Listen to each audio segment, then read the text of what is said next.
In today's video, I'm going to teach you how to connect your Phantom wallet to Axiom Pro.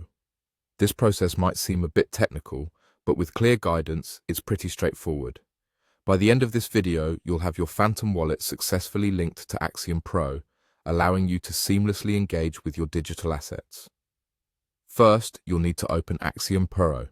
Make sure you have it installed and ready on your computer or device. Once you've done that, the next step is to access your browser extensions. Look for the Phantom Wallet extension and click on it to open. You should see your account displayed within the Phantom Wallet interface. Click on your account to proceed. At the bottom of this interface, locate and click on the Settings option. This is where you'll manage your account specifics. You'll see Account 1 listed here. If you're using more than one account, make sure you select the specific account you wish to connect to Axiom Pro. It's essential that you choose the correct one to ensure smooth integration.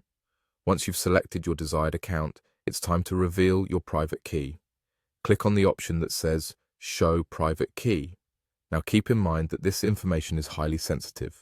You will need to enter your password to access the private key, so go ahead and do that. After entering your password, you'll click Continue and your private key will be displayed. This key is crucial for the connection process, but remember, it shouldn't be shared with anyone. It's like the gateway to your wallet, so handle it with extreme caution.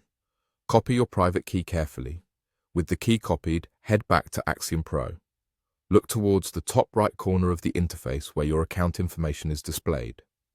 Click on your account, and from the drop-down menu, select Account and Security. After that, you'll need to click on Manage Wallets.